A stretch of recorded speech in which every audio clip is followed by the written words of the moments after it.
یہ ہے قربانی کی داستان. یہی بچہ اب 7 سال کا ہوتا ہے, ایک روایت کے مطابق 13 سال کا ہوتا ہے. حضرت ابراہیم کو خواب میں کہا جاتا ہے ابراہیم اس بچے کی قربانی کرنی ہے, اس بچے کو ذبح کرنا ہے. ذرا سوچو تو صحیح کہ بچہ ذبح کرنا ہے. دیکھیں ابھی بقرہ عید قریب آ رہی ہے, سارے لوگ جانور خرید رہے ہیں, بڑے انجوائے کر رہے ہیں, کوئی چارہ کھلا رہا ہے, کوئی بچہ لے کے گھوم رہا ہے جانور کو, بہت اچھی بات ہے. لیکن کبھی ہم نے اپنے بچوں کو بٹھا کر بتایا کہ یہ جانور ہم لیتے کیوں ہیں, اس کے پیچھے کیا داستان ہے؟ ہم سب کو یہ سیکھنا چاہیے. Everybody must know the history of حضرت ابراہیم علیہ السلام, حضرت اسماعیل علیہ السلام. پتہ تو چلے یہ قربانی کی داستان کیا ہے, یہ کتنا بڑا امتحان تھا جس سے یہ سرخرو ہوئے. لیکن شاید بہت سارے لوگوں کو نہیں پتا کہ آپ کے امتحان کا سلسلہ تو بہت پہلے سے شروع تھا. حضرت ابراہیم علیہ السلام 18-20 سال کے ہیں. ذرا سمجھیے گا یہ کیا ایج ہوتی ہے. 18-20 سال کا نوجوان کتنا ینگ ہوتا ہے. مگر آپ کو نمرود نے آگ میں ڈالنے کا پلان کیا. اب وہ آگ کیسی تھی ذرا غور کیجئے. وہ آگ ہے آسمان سے باتیں کرتی ہوئی آگ, کوئی نارمل آگ نہیں ہے. پرندہ اس وقت اس آگ کے اوپر سے نہیں گزر سکتا تھا, اتنی بڑی آگ ہے. پلان کر لیا گیا. آپ کے پاس فرشتے آتے ہیں, جبریل امین آ رہے ہیں کہ حضور آپ حکم کریں, ہم بادل کے فرشتوں کو کہتے ہیں بارش ہوگی آگ بجھا دیں گے. آپ نے فرمایا نہیں, مجھے تمہاری کوئی مدد کی حاجت نہیں, اللہ دیکھ رہا ہے, اگر وہ چاہے گا تو آگ بجھ جائے گی, اور اگر اس کو یہی منظور ہے کہ مجھے آگ میں ڈال دیا جائے, میں ریڈی ہوں اس کے لیے, مجھے منظور ہے. اب جب بالکل آگ میں ڈالے جانے کا وقت آ گیا نا, تو جبریل امین آ کر کہتے ہیں کہ حضور چلیں, آپ ہم سے مدد نہیں مانگ رہے, اللہ سے تو مدد مانگ لیں, اللہ سے تو کہہ دیں کہ آگ سے آپ کو بچا لے. اللہ اکبر. حضرت ابراہیم کے جملے کیا تھے؟ آپ فرماتے میرا رب دیکھ رہا ہے, اگر اس نے بچانا ہوگا تو وہ بچا لے گا, اور اگر میرا جلنا ہی مقصود ہے تو میں اس کے لیے بھی تیار ہوں. جے سونا میرے دکھ وچ راضی, جے سونا میرے دکھ وچ راضی, میں سکھ نوں چلے پاواں. ارے میرا مالک اگر میرے دکھ میں راضی ہے تو مجھے سکھ نہیں چاہیے. اللہ اکبر. یہ 18-20 سال کا نوجوان ہے جس کے توکل کا عالم یہ ہے. بتاؤ اس آگ نے کیا کیا. حضرت ابراہیم کا کون سا بال بیکا ہوا. 1-2 منٹ آپ آگ میں نہیں رہے, میں اور آپ چولہے پر چند سیکنڈ ہاتھ نہیں رکھ سکتے. حضرت ابراہیم تقریباً 40 دن اس آگ میں رہتے ہیں, اور جب باہر آتے ہیں تو بالکل صحیح سلامت ہوتے ہیں. یہ کیا تھا؟ یہ ایمان کی وہ طاقت تھی, یہ توکل کا وہ لیول تھا, یہ اللہ پر وہ بھروسہ تھا. اور کیا خوبصورت بات شاعر مشرق لکھتے ہیں, اگر آج بھی ہو ابراہیم سا ایمان پیدا.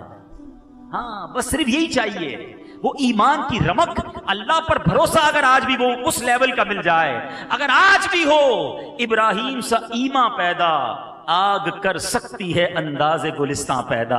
ارے آج اگر آپ غموں کی آگ میں ہیں, آج پریشانیوں کی آگ سامنے نظر آ رہی ہے, آج آپ مشکلوں میں گرفتار ہیں, حضرت ابراہیم کے اس توکل کو یاد کرو, اپنے رب پر بھروسہ کرو. میرا رب چاہے تو آگ کو گلزار کر سکتا ہے. اللہ اکبر. یہاں ایک اور لاجیکلی کوسچن پیدا ہوتا ہے, حضرت ابراہیم نے یہ آگ میں چھلانگ کیوں لگا دی؟ ارے آگ سے بچنا ضروری تھا, کوئی کمپرومائز کی طرف چلے جاتے. جناب سارے فیصلے لاجک سے نہیں ہوتے, کچھ فیصلے عشق والے ہوتے ہیں. شاعر لکھتے ہیں, کیا خوب بات لکھی ہے, عقل والوں کے نصیبوں میں کہاں ذوق جنون. Do not try to manage all the things with your brain. کچھ دل سے فیصلے بھی کیا کرو. عقل والوں کے نصیبوں میں کہاں ذوق جنون, عشق والے ہیں جو ہر چیز لٹا دیتے ہیں. ارے عشق والے ہوتے ہیں جو کام کر جاتے ہیں. بے خطر کود پڑا آتش نمرود میں عشق, عقل تھی محو تماشائے لبے بام ابھی. ارے عقل تو سوچتی رہ گئی, عشق نے اپنا کام کر دیا. یہ ہے ہسٹری حضرت ابراہیم کی. نوجوانی کے عالم میں اللہ پر بھروسہ ایسا تھا. سبق کیا ملا؟ آج ہمارا حال یہ, میں سب پہ بھروسہ ہے, رب پہ بھروسہ نہیں ہے. ہم کہتے ہیں یار تعلقات ہوں گے نا بڑے آدمی سے پھر مسئلہ حل ہوگا, فلاں منسٹر سے دوستی ہونی چاہیے, فلاں جناب سیاستدان سے دوستی ہونی چاہیے. ارے جناب پیسہ ہونا چاہیے تب پرابلمز حل ہوتے ہیں, غربت میں کوئی مسئلہ حل نہیں ہوتا. یہ بہت بڑی بھول ہے ہماری. ارے اگر پیسے سے ہی غم دور ہوتے تو کوئی امیر غمزدہ نہ ہوتا, کوئی امیر پریشان نہ ہوتا. اب لوگ کہتے ہیں یار لگژری گھر ہونا چاہیے تب سکون کی نیند آئے گی. ارے تم اربوں کا محل بنا لو, بہترین گدے بچھا لو, اللہ نے سکون نہیں دینا تو اس اربوں والے بیڈ پر بھی تمہیں سکون نہیں آئے گا. اور جھونپڑی میں رہنے والے کو میرے رب نے سکون دینا ہے, وہ ساری رات میٹھی نیند سوتا رہے گا. بھروسہ رب پہ کرو, اسباب پر نہیں, خالق کے اسباب پر کرو. یہ حضرت ابراہیم کا یہ واقعہ ہمیں درس دیتا ہے. اب حضرت ابراہیم کی زندگی کا ایک اور انوکھا واقعہ. 99 ایئرز کی ایج ہو گئی. آپ دعا کریں اللہ سے اللہ اولاد دیتے ہیں. 99 سال تک اولاد نہیں ہے. ذرا سوچو کون ہے خلیل اللہ, جنہوں نے اپنی لائف اسٹیک پر لگا دی تھی, آگ میں کود گئے تھے, مگر اللہ والوں پر امتحان کیسا. مگر شکوہ نہیں تھا, اے اللہ میں تیرا خلیل پھر بھی اولاد نہیں. مانگی جا رہے ہیں, التجا کر رہے ہیں, امید بھی نہیں چھوڑی اور ناشکری بھی نہیں ہے. یہاں شادی کو 2-3 سال ہو جائیں, کسی کو بچہ نہ ہو تو گھر میں جھگڑا شروع ہو جاتا ہے. ساس بہو کو تانے دے رہی ہوتی ہے, شوہر بیوی کو عجیب نظروں سے دیکھ رہا ہوتا ہے. ارے اللہ کے بندو, اب تو سائنس بھی کہتی ہے صرف عورت کا قصور نہیں, بعض اوقات مرد کی وجہ سے اولاد نہیں ہو رہی ہوتی. یہ اللہ کی دین ہے. بھروسہ رکھو رب پر, اور اگر اولاد نہیں بھی ہے تو اطمینان رکھو. کیا معلوم تمہارے مقدر میں ایسی اولاد تھی جس نے ماں باپ کو مار کے گھر سے نکال دینا تھا. بھروسہ رکھو نا رب پر. رب نہیں دے رہا تو یہی میرے لیے بہتر ہے. حضرت ابراہیم کے پاس 99 سال تک اولاد نہیں ہے, اور اب اللہ نے بیٹا دیا. اچھا, بیٹے کے لیے دعا کیا کرتے تھے؟ اسمع یا ایل. عربی میں اسمع کہتے ہیں سن لے. ایل عبرانی زبان کا لفظ ہے جس کے معنی ہے پروردگار. اے میرے پروردگار سن لے, مجھے اولاد دے. اسمع یا ایل, اسمع یا ایل. جب اللہ نے بیٹا دیا تو آپ نے اس کا نام ہی اسماعیل رکھ دیا. حضرت اسماعیل کے نام کے پیچھے جو لاجک علماء نے بیان کی کہ یہ وہ پکار تھی, یہ وہ التجا تھی, یہ وہ منتیں تھیں, یہ وہ اللہ کی بارگاہ میں پکارنا تھا. آپ نے بیٹے کا نام ہی اسماعیل رکھ دیا. اب ذرا ٹرائی ٹو انڈرسٹینڈ, اتنی دعاؤں کے بعد جو بیٹا ملا ہوگا اس سے پیار کا لیول کیا ہوگا, اس کی کیئرنگ کا لیول کیا ہوگا. کسی کو 10 سال بعد بیٹا ملے, پوچھو ماں باپ اس کے پیر زمین پہ نہیں رہنے دیتے کہ یار بڑی منتوں سے ملا ہے. 99 ایئرز کی ایج میں بیٹا ملا ہے. امتحان دیکھو. اب یہ دودھ پیتا بیٹا ہے. حکم ہوا کہ اے ابراہیم اپنی بیوی کو اور اپنے بیٹے کو لکو تک صحرا میں, ڈیزرٹ میں چھوڑ کر آ جاؤ. آپ گئے, تھوڑی سی کھجوریں, تھوڑا سا پانی, اور آپ اپنی زوجہ اور اپنے بیٹے حضرت حاجرہ, حضرت اسماعیل کو لے کر وہ مکہ جو آج ساری دنیا کے دلوں کی دھڑکن ہے. nobody over there that time, کوئی نہیں تھا, صحرا تھا, پانی بھی نہیں تھا. آپ نے اپنی بیوی اور اپنے بچے کو چھوڑا اور جانے لگے. بی بی حاجرہ کہتی ہے ابراہیم ہمیں کہاں چھوڑ کے جا رہے ہو؟ آپ نے جواب نہیں دیا. اے ابراہیم ہمیں بتاؤ تو صحیح کہاں چھوڑ کے جا رہے ہو؟ آپ نے کوئی رپلائی نہیں دیا. تیسری بار پوچھا یہ تو بتا دو جو ہمیں چھوڑ کر جا رہے ہو اس پر رب کا حکم ملا ہے؟ زوجہ بھی کیسی تھی. آپ کہتے ہیں ہاں مجھے رب نے فرمایا ہے. کہا اگر رب نے فرمایا تو پھر وہ ہمیں ضائع نہیں کرے گا, وہ کارساز ہے, وہی انتظام کرے گا. وہ زوجہ بھی کیسی تھی, ان کا توکل کا لیول کیا ہے. آج بیوی کہتی تم کدھر سے بھی میرے کام کرو, پیسے لے کر آؤ, چوری کرنی پڑے, یہ نوکری سے تمہارا کچھ نہیں بنے گا, غلط کام بھی کر کے میرے لیے لے کر آؤ. پہلے زمانے کی عورتیں اپنے شوہر کے ساتھ اللہ کی رضا کے لیے کیسی توکل والی ہوتی تھیں. اس واقعے میں میری بہنوں کے لیے بھی درس ہے کہ کبھی بھی ایسا جس کو کہتے فورس اور ایسا پریشر ڈیولپ نہ کریں اپنے گھر والوں پر کہ وہ حرام کاموں کی طرف چلے جائیں. مشکل حالات میں ان کا ساتھ دیں, حلال روزی میں ان کی مدد کریں. بہرحال اب حضرت ابراہیم اپنے زوجہ کو چھوڑ کر, اپنے اس لخت جگر کو چھوڑ کر چلے جاتے ہیں. کچھ دیر, 1-2 دن تو وہ کھجوریں اور پانی چل گیا. اس کے بعد وہ کھجوریں بھی ختم, وہ پانی بھی ختم. اب اس بچے کو لگی پیاس. ماں بچے کو پیاسا کیسے دیکھ سکتی ہے؟ وہ ماں ایک پہاڑ سے دوسرے پہاڑ تک چلنے لگی پانی کی تلاش میں. ایک پہاڑ سے دوسرے پہاڑ, دوسرے سے پہلے پہاڑ. صفا اور مروہ کے درمیان جو چلنا ہے بی بی حاجرہ کا, وہ کس لیے تھا؟ وہ پانی کی تلاش میں تھا. میں ایک بڑی خوبصورت بات کہنے جا رہا ہوں. جو مکے مدینے گئے ہیں میری بات کو سمجھیں گے. جب ہم صفا مروہ کے درمیان جاتے ہیں حافظ صاحب, ایک جگہ میلین اخضرین آتی ہے, گرین لائٹس, وہاں پر دوڑنا ہوتا ہے. کبھی ذہن میں سوال آتا ہوگا یار نارمل چلتے چلتے اچانک دوڑنا, لائٹ ختم ہوئی پھر چلنا, اس کے پیچھے کیا راز ہے؟ سنو, سبحان اللہ. مسئلہ یہ تھا کہ بی بی حاجرہ جب پانی کی تلاش میں چلتی تھی نا تو اپنے بچے کو دور سے دیکھتی بھی جاتی تھی. جو یہ جگہ تھی نا, یہاں بیچ میں ایک پہاڑی تھی. اس پہاڑ کے پاس جب جاتی تھی بچہ نظر نہیں آتا تھا, تو ماں دوڑنے لگ جاتی تھی کہ یہ جگہ جلدی طے ہو جائے. جیسے ہی پہاڑ ختم ہوتا تھا ماں کو بچہ نظر آنے لگ جاتا, وہ نارمل چال میں چلتی. اللہ اکبر, اللہ کو یہ ماں کی ادا کیسی پسند آئی. جہاں وہ ماں بچے کے لیے پیدل چلی وہاں حاجی کو پیدل چلنا ہے, جہاں ماں دوڑی وہاں ہمیں دوڑنا ہے. اللہ اکبر, اس سے سیکھو ماں کی اہمیت کیا ہے. یہ رب کی بارگاہ میں کیسی مقبول جرنی تھی جو رہتی دنیا کے حاجیوں کے لیے عمرہ کمپلیٹ نہیں ہوگا, حج مکمل نہیں ہوگا جب تک صفا مروہ کی سعی نہ کی جائے. اب کیا ہوا, اللہ اکبر, میرے رب کو مکہ آباد کرنا تھا. کیا شاندار انتظام کیا. جو لوگ تھوڑی سی دنیا کی ہسٹری کو جانتے ہیں یا جیوگرافی پر جن کی نظر ہے یا جو میپ کو غور سے دیکھتے ہیں, میں آپ کو بڑی دلچسپ بات بتانا چاہتا ہوں. آپ اب دنیا کے میپ کو کھول کے دیکھیے گا, دنیا کے اندر آپ کو وہیں آبادی نظر آئے گی جہاں پانی ہوگا. جہاں پانی نہیں وہاں صحرا ملیں گے, وہاں لوگ نہیں رہتے, پرندے نہیں رہتے, جانور نہیں رہتے. پچھلے دنوں میں ایجپٹ گیا, کبھی آپ ایجپٹ کے نقشے کو ایکسپلور کیجئے گا. ہم بیٹھے تھے, ہم ایجپٹ کے میپ کو دیکھ رہے تھے کہاں کہاں ٹریول کرنا ہے. بڑا عجیب لگا کہ ایجپٹ جو ہے پورا ایک لکیر کے ساتھ آباد ہے, رائٹ لیفٹ سارا ریگستان ہے. غور کیا یہ لکیر کیا ہے, پتہ چلا یہ دریائے نیل ہے. یہ پورے ایجپٹ میں جدھر جدھر جاتا ہے دائیں بائیں لوگ رہتے ہیں, باقی کہیں لوگ نہیں رہتے. تو پانی اصل میں زندگی ہے. حضرت اسماعیل پیاسے تھے, پیروں کی رگڑ سے چشمہ جاری ہوا. حضرت حاجرہ نے جب وہ چشمہ دیکھا آپ کی زبان سے بے ساختہ نکلا زم زم. زم زم کہتے ہیں عربی میں رک رک, آپ کی زبان سے یہ نکلنا تھا. اس چشمے کا نام ہی زمزم پڑ گیا, یہ جاری ہو گیا. کچھ عرصے بعد قبیلہ بنی جرہم کے لوگ وہاں سے گزرے, انہوں نے بی بی حاجرہ سے اجازت چاہی, اے بی بی پانی بھی ہے, کیا ہم یہاں رہ سکتے ہیں؟ آپ نے کہا تم بھی رہ لو. 2 گھر آباد, 4 گھر آباد, آہستہ آہستہ مکہ آباد ہونے لگا. اب حضرت اسماعیل کے ساتھ حضرت ابراہیم واپس آئے اور آپ نے حضرت اسماعیل کے ساتھ کعبے کی تعمیر کا آپ کو حکم ملا. یاد رہے یہ وہ ٹائم تھا جب کعبہ ایگزسٹ نہیں کرتا تھا, وہاں پر کعبہ نہیں تھا, کیونکہ اس سے پہلے حضرت نوح علیہ السلام کا دور گزرا تھا.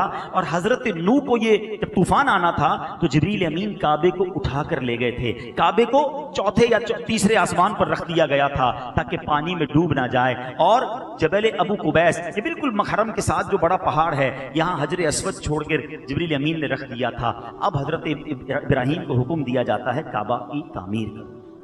اب کیسے تعمیر کریں, وہ ایگزیکٹ ڈائمنشن کیا ہے. اب جب کعبے پر جانا نا, ایک اور ایمان والی بات سن لو.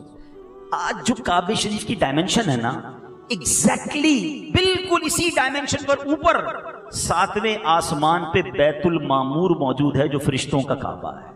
وہاں فرشتے طواف کرتے ہیں اور ایگزیکٹلی اس کے نیچے یہ کعبہ ہے جہاں ہم جا کے طواف کرتے ہیں.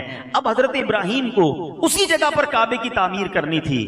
گوگل کا زمانہ تو تھا نہیں کہ لوکیشن بھیج دی جاتی, ڈائمنشن بھیج دی جاتی کہ اس جگہ پر جا کر اتنی دیوار بنانی ہے. اللہ اکبر, حضرت ابراہیم کو آگاہی دینے کے لیے حدیث میں یہ واقعہ لکھا کہ اللہ کریم نے ایک بادل بھیجا کہ ابراہیم اس بادل کے سائے کے نیچے نہ کم نہ زیادہ جتنا اس بادل کا سایہ ہے کعبے کی تعمیر کرو. وہ ڈائمنشن بتا دی گئی. حضرت ابراہیم کعبے کی تعمیر کر رہے ہیں, حضرت اسماعیل پتھر پکڑا رہے ہیں, حضرت ابراہیم تعمیر کر رہے ہیں. اب ایک کوسچن ہے جناب, یہ ہمارے نادر بھائی کے گھر کی چھت پہ ہم بیٹھے ہیں, چھت کی تعمیر ہونے کے لیے کوئی کرین بھی آئی ہوگی, کوئی لفٹ بھی آئی ہوگی, اوپر اینٹیں کیسے پہنچی, اوپر تعمیر کیسے ہوئی؟ کعبہ تو بہت اونچا ہے.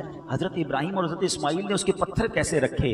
اللہ اکبر, میرے رب کی شان دیکھو. جس پتھر پر کھڑے ہو کر حضرت ابراہیم نے کعبے کی تعمیر کی, اس پتھر کو کیا کہتے ہیں؟ مقام ابراہیم. اللہ کریم نے اس پتھر کو یہ طاقت عطا کی کہ جیسے جیسے کعبے کی دیوار اونچی ہوتی جاتی وہ پتھر بھی اوپر ہوتا جاتا. وہ لفٹ کا کام کرتا رہا. حضرت ابراہیم اوپر کی تعمیر کرتے, وہ پتھر اوپر ہو جاتا. جب یہ تعمیر نیچے کرنی ہوتی, وہ پتھر ایکسیویٹر کی طرح کبھی اوپر جاتا کبھی نیچے جاتا. اور اللہ کریم نے اس پتھر میں حضرت ابراہیم کا ایک معجزہ کیسا ظاہر کیا کہ اس پتھر نے آپ کے قدموں کے نشان کو اپنے دل میں گویا بسا لیا. آپ کو پتہ ہے کتنا ٹائم ہو گیا ہے؟ 5000 سال سے زیادہ وقت ہو چکا ہے. ہر حاجی, ہر شخص طواف کرنے والا نیکڈ آئی سے حضرت ابراہیم کے قدموں کے نشان دیکھ سکتا ہے. یہ جو باکس ہے نا اس کے اوپر, اس کو تو 200-300 سال ہوئے ہیں. یہ اس سے پہلے کھلے آسمان ترے پڑا تھا. آپ سوچئے اگر کسی جگہ کسی عمارت کو 300-400 سال ہو جائیں, بارش, آندھی, طوفان, وہ عمارت کا نقشہ ختم ہو جاتا ہے. 5000 ایئر سے اس پتھر پر حضرت ابراہیم کے نشان قدموں کے موجود ہیں. یہ کیسی نشانی ہے اسلام کی، سبحان اللہ۔ اے میرے پیچھے اسلامی بھائیوں، یہ ہے قربانی کی داستان۔ یہی بچہ اب 7 سال کا ہوتا ہے، ایک روایت کے مطابق 13 سال کا ہوتا ہے۔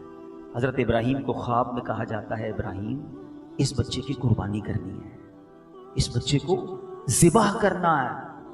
ذرا سوچو تو صحیح کہ بچہ ذبح کرنا ہے۔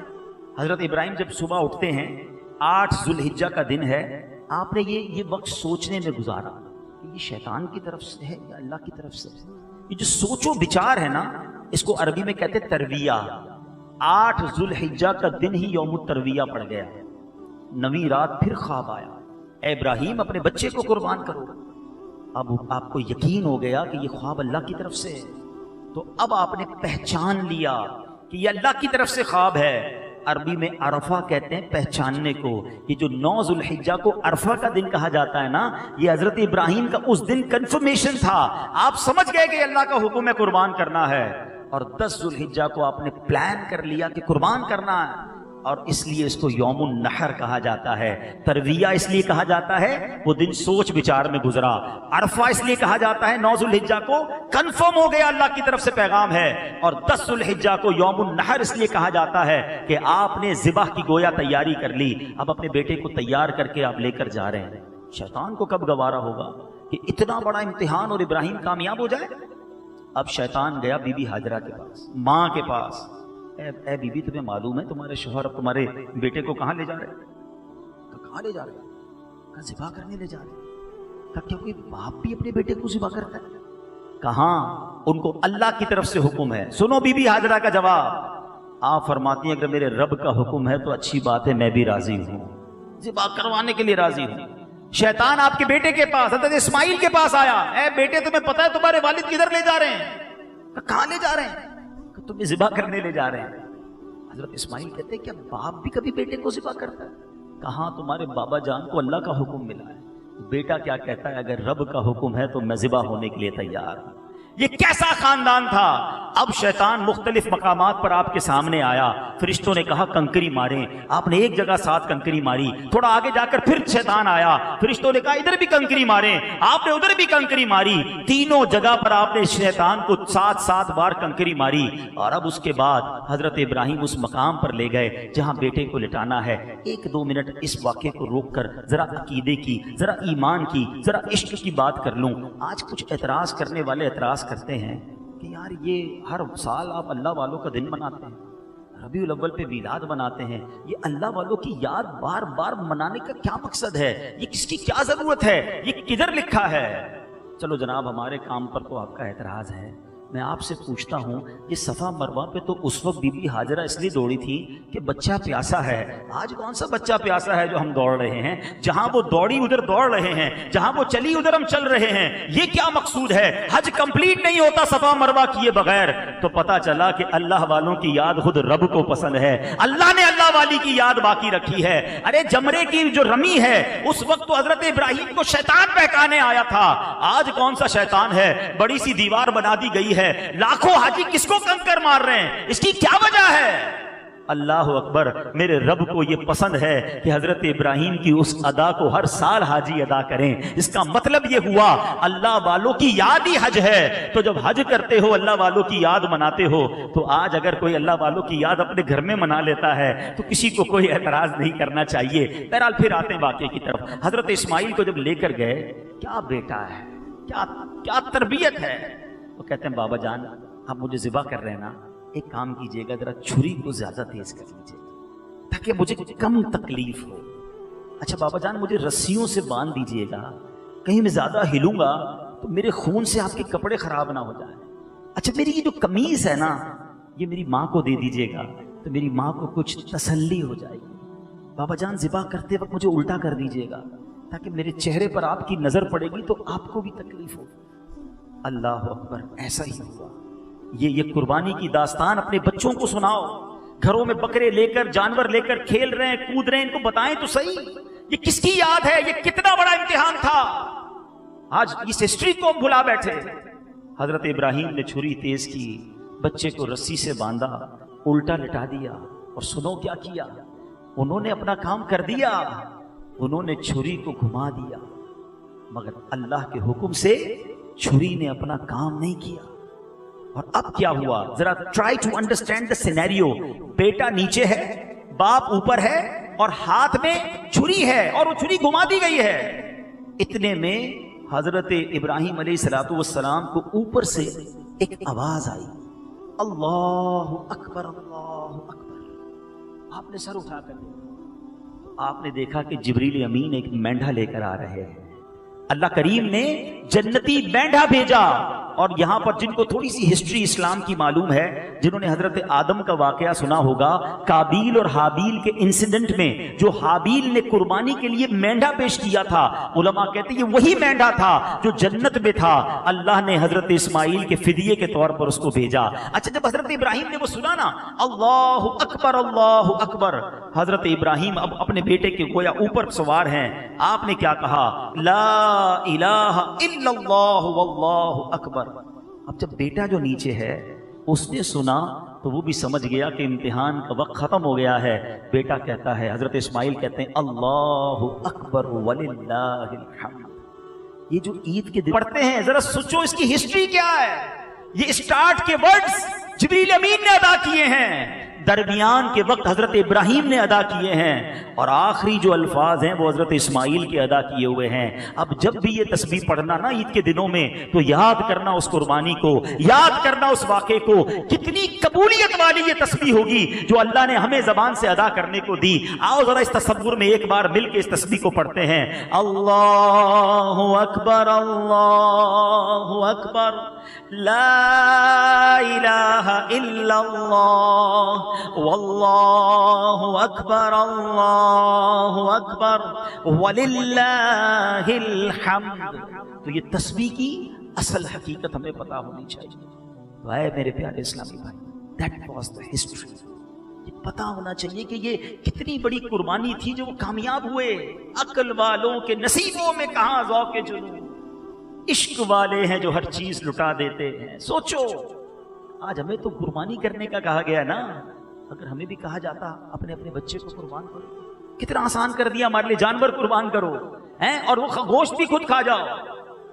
ہمیں تو اجازت بھی ہے، ٹھیک ہے، اس کی ایک سنت طریقہ ہے کہ کچھ غریبوں میں بانٹیں، کچھ رشتہ داروں میں بانٹیں، کچھ اپنے پاس رکھیں. لیکن وہ امتحان کیسا تھا.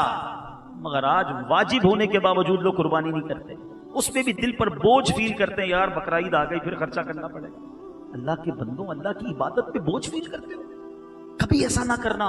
خوش دلی کے ساتھ یہ قربانی کریں. اس کے اتنے فضائل ہیں کہ آپ کا ایمان تازہ ہو جائے گا. یہ قربانی کوئی چھوٹا عمل نہیں ہے. اس کو وارم ویلکم کریں، اوپن ہارٹڈلی یہ کام کریں اور خوشی کے ساتھ کریں کہ اللہ تو نے وہ دن دکھائے کہ تو نے مجھے دینے والا بنایا، مانگنے والا نہیں بنایا. اگر اللہ نے توفیق دی ہے تو زکات دیتے وقت بوجھ فیل نہ کرنا. اللہ نے توفیق دی ہے تو قربانی کرتے وقت بوجھ فیل نہ کرنا. قربانی بھی کرنا، ساتھ سجدہ شکر بھی کرنا. اے اللہ تو نے اس قابل بنایا کہ میری رقم، میرا پیسہ اس کام آ رہا ہے کہ میں جانور لے کے تیری راہ میں قربان کر رہا ہوں. ذرا فضیلتیں تو سنو. اللہ کے حبیب علیہ الصلوۃ والسلام فرماتے ہیں قربانی کرنے والے کو جانور کے ہر بال کے بدلے میں ایک نیکی ملتی ہے. جانور پر جتنے بال ہیں وہ ساری نیکیاں آپ کی بنتی ہیں. سنو، میرے آقا فرماتے جس نے خوش دلی سے، وہی والی بات جو میں کر رہا تھا، خوش دلی ہے، مزہ آ رہا ہو آپ کو عبادت کرنے پر، خوش دلی سے ثواب کی نیت سے قربانی کی تو وہ آتش جہنم سے حجاب ہو جائے گی. جہنم کی آگ اور آپ کے درمیان رکاوٹ کا باعث ہو جائے گی. سبحان اللہ. میرے آقا نے بی بی فاطمہ سے کیا کہا، خاتون جنت سے، اے فاطمہ اپنی قربانی کے پاس موجود رہو، کیونکہ اس کے خون کا پہلا قطرہ گرے گا تو تمہارے سارے گناہ معاف ہو جائیں. یہ ہے قربانی. اس کو نارمل سمجھا ہوا ہے، فیشن بنا دیا قربانی کو. ذرا بتاؤں لوگوں کو کتنے کا جانور لیا، بہترین جانور لیں نو ڈاؤٹ، لیکن اللہ کی رضا کے لیے لیں، لوگوں کو دکھانے کے لیے نہ لیں. انما الاعمال بالنیات. عبادت کریں، جو بھی کام کریں بہترین. اللہ توفیق دے تو منڈی کا سب سے بہترین جانور لیں، اور اللہ ہمت دے تو نبی پاک کے نام پر قربان کر دیں. کیا پیش کریں جانا، کیا چیز ہماری ہے، یہ دل بھی تمہارا ہے، یہ جان بھی تمہاری ہے، سب کچھ تو آقا کے صدقے ملا ہے۔ ہاں یہاں کنفیوژن، شیطان ہے نا، فوراً اچھی بات میں سے کوئی ایسی بات نکال کے کنفیوز کر دے گا۔ اب اس کا شارٹ کلپ چلے گا تو لوگ کہیں گے اللہ کے نام پہ قربانی ہوتی ہے، نبی پاک کی قربانی کہاں سے آ گئی؟ اور اللہ کے بندو، اس کا مطلب یہ ہے کوئی بھی بسم اللہ اللہ اکبر کے علاوہ کچھ نہیں کہتا، اس کا ثواب نبی پاک کو پہنچے۔ عیسیٰ بھائی کی قربانی، عبدالستار بھائی کی قربانی، نادر بھائی کی قربانی ہو سکتی ہے، اس میں کسی کو اعتراض نہیں ہوگا کہ نادر کی قربانی کیوں ہو رہی ہے، اللہ کے نام پہ ہوتی ہے۔ تب لوگ کہتے ہیں وہ نادر بھائی کا واجب ادا ہو رہا ہے، اب نبی پاک کا نام لیتے تو کچھ لوگوں کو مرچی لگ جاتی ہے۔ تو اپنے دل کا علاج وہ خود کرائیں، ہمارا مقصد بھی یہی ہے کہ نبی پاک کو ایصال کرنے کے لیے۔ آپ کو پتا ہے پیارے آقا نے ہمارے نام کی قربانی کی؟ ہاں، مینا کے میدان میں جو نہ بھولا ہم غریبوں کو رضا، آقا میں نہیں بھولتے تھے، مینا کے میدان میں ہم تو پیدا بھی نہیں ہوئے تھے، مگر میرے آقا نے امت کے نام کی قربانی کی، ہم بھول گئے نبی پاک کو۔ جو نہ بھولا ہم غریبوں کو رضا، یاد اس کی اپنی عادت کیجیے۔ اللہ نے توفیق دی ہے تو سرکار علیہ الصلوۃ والسلام کے نام پر قربانی کریں، اپنے ساتھ اپنی جو بھی واجب ہے پہلے وہ ادا کریں، جن پر قربانی واجب ہے، پھر ایک جانور اور لے لیں، ایک حصہ لے لیں اور ان کے نام۔ میں تو بلکہ ایک اور مشورہ دوں گا، بلکہ میں کیا دوں گا، میرے پیر و مرشد کمال کا ایک مشورہ دیتے ہیں، جن کو اللہ نے نوازا ہے نا، دیکھیں قربانی کریں، پہلی بات تو یہ کر لیں اچھی نیت سے کریں، بہترین کریں، اور اللہ کی بارگاہ میں گوشت اور کھال نہیں پہنچتی، ہماری نیتیں پہنچتی ہیں۔ اس بندے کو مال سے محبت ہے، رب سے محبت ہے، کپڑے برانڈڈ لینے ہیں، گاڑی بہترین لینی ہے، جانور سب سے کمزور لینا ہے کہ چلو یار ادا ہو جائے، ایسا نہ کرو، خوش دلی کے ساتھ بہترین، لیکن بہترین دکھاوے کے لیے نہیں، اللہ کی رضا کے لیے، ٹھیک ہے۔ اچھا اب اس میں ایک اور کام کریں، سونے پہ سہاگا، نور علی نور، نیکی کو ملٹیپلائی کیسے کر سکتے ہیں؟ وہ ایسے ہوگا، مثال کے طور پہ آپ 2-3 جانور کر رہے ہیں، 4 جانور کر رہے ہیں، اور آپ کے گھر پہ آپ کے رشتہ دار، آپ کے ملازمین آپ سے گوشت لینے آتے ہیں، تھیلی لے کر، عید کی صبح لوگ آ رہے ہوتے ہیں، بہت اچھی بات ہے، گوشت بانٹنا چاہیے، لیکن کیا ایسا نہیں ہو سکتا کہ میں 4 میں سے 3 جانور گھر پہ قربان کروں اور ایک جانور اپنے کسی غریب رشتہ دار، کسی غریب ملازم کو دے دوں کہ جا کے آپ یہ اپنے گھر پہ قربان کریں، یہ میری والدہ کے نام کا ہے، آپ قربان، یا اگر آپ نے نبی پاک کے نام کا کرنا ہے، بھئی یہ نبی پاک کے نام کا جانور ہے، آپ اپنے گھر میں قربان کریں۔ اچھا امیر اہل سنت تو کمال شخصیت ہے نا، آپ فرماتے جانور نہ دیا کرو، پیسے دیا کرو، اس کو کہو خود جا کے جانور خریدے، جو منڈی جا کر خریدنے کا مزہ ہے وہ اپنے بچوں کے ساتھ جائے۔ وہ غریب آدمی جس کے گھر پہ کبھی قربانی نہیں ہوئی، اب وہ بچوں کے ساتھ خریداری کرنے جا رہا ہے، اور آپ فرماتے ہیں صرف جانور کے پیسے مت دینا، چارے کی اور کسائی کے پیسے بھی دینا۔ وہ اپنے کھانے میں اس کو باندھے ہیں، وہ اپنا کھانا مشکل سے کھا رہا ہے، جانور کو کدھر سے کھلائے گا؟ اس کو جانور مثال کے طور پہ اگر 25,000 کا بکرا ہے، اس کو 30,000 دے دو کہ بھائی 1,000 2,000 5-6 دن کھانا بھی کھلانا، 3-4 ہزار میں کٹائی کروا لینا۔ اب 30,000 آپ نے دیے اس کو، آپ کو پتا ہے اس گھر میں کیا ہوگا؟ وہ بچے جنہوں نے کبھی قربانی نہیں کی ہوگی، وہ روز جانور لے کے گھومیں گے، اس غریب کے گھر میں روز عید ہوگی، اور جس دن قربانی ہوگی وہ بندہ جو آپ کے گھر پہ تھیلی لے کر گوشت لینے آتا تھا، اب وہ اپنے غریب رشتہ داروں کو گوشت بانٹ رہا ہوگا۔ آپ نے جو اس کی عید کروائی ہے نا، کیا پتا اس کی ایک دعا سے آپ کے کتنے غم دور ہو جائیں گے۔ ہمارے گھر تو سارا سال گوشت پکتا ہے، ارے ایسے کئی لوگ ہیں جو مہینوں انتظار کرتے ہیں کہ ان کے گھر پہ گوشت پکے۔ یہ وقت ہوتا ہے نیکیاں کمانے کا، یہ وقت ہوتا ہے خوشیاں دینے کا۔ میں اچھی طرح جانتا ہوں، لاسٹ ٹائم اسی طرح ایک اسلامی بھائی نے کیا، وہ اس نے 2-3 جانور اپنے رشتہ داروں کو یا ملازمین کو دیے، تو اس کے ایک ملازم نے آ کے اس کو کہا کہ آپ کو پتہ ہے ہمارے بچے ساری رات سوتے نہیں تھے، وہ بکرے کے ساتھ دیکھتے رہتے تھے کہ ہمارے گھر بھی بکرا آ گیا، اور جس دن عید ہوئی ہمارے سارا گھر رو رہا تھا کہ اللہ کریم نے ہمیں ایسا موقع دیا کہ ہمارے گھر قربانی ہوئی ہے۔ یہ سوچ اپنانی چاہیے کہ ہم لوگوں کے دلوں میں خوشی داخل کریں۔ اور ایک اور مشورہ دے دیتا ہوں، جو بھی ہمیں مل رہا ہے نا، پیارے آقا کی آل کا صدقہ مل رہا ہے، تو نبی پاک کے نام کی جو قربانی کرنی ہو نا، ہو سکے نا تو وہ سید گھرانے میں بھیج دو، ہاں کہ حضور یہ آپ ہی لے جائیں اور اپنے نانا کے نام کی قربانی آپ ہی کر لیں۔ آئے ہائے، جب نبی پاک ملاحظہ فرمائیں گے نا گنبد خضرا کے مکین کہ میرے نام کی قربانی میری آل کے گھر میں ہو رہی ہے، تو پھر وہ عطا ہوگا تمہارا تو تم سے نہ مانگوں تو پھر کس سے مانگوں، تمہارا تو سارا گھرانہ سکی ہے، آقا کے گھرانے کی خیرات ملے گی۔ تو بہرحال this is the right time to get more good deeds, بہترین موقع ہے زیادہ نیکیاں کمانے کا اچھی نیتوں کے ساتھ۔ تو آج جو بیان کرنے کا مقصد تھا، اللہ پر بھروسہ، سب سے پہلے ریوائز کر لیتے ہیں، درود پاک کثرت سے پڑھنا، پھر اللہ پر بھروسے کا ہمیں حضرت ابراہیم کی ذات سے درس ملتا ہے، کبھی زندگی میں قربانی کا موقع آئے نا، وقت قربان کرنا پڑے، مال قربان کرنا پڑے، اللہ کی راہ میں کچھ ٹائم دینا پڑے، تو ہمت کیا کرو۔ انہوں نے تو کیا کیا قربان کیا، اور آج لوگوں کے پاس کچھ دینے کے لیے نہیں، نماز بھی نہیں پڑھتے۔ رمضان میں پڑھ سکتے ہیں تو پورا سال پڑھ سکتے ہیں۔ یہ مبارک دن اور مبارک راتیں آ گئی، لیٹس کنیکٹ اگین ٹورڈز مسجد۔ آؤ پھر مسجد سے جوائن ہو جاتے ہیں اور نیت کریں کہ آج کے بعد ہماری کوئی نماز قضا نہیں ہوگی۔ ایسا نہیں، ایسا نعرہ لگائیں کہ شیطان بھی ادھر سے بھاگ جائے، آج کے بعد ہماری کوئی نماز قضا نہیں ہوگی، انشاءاللہ اللہ کی رضا کے لیے عبادتیں کیا کریں گے۔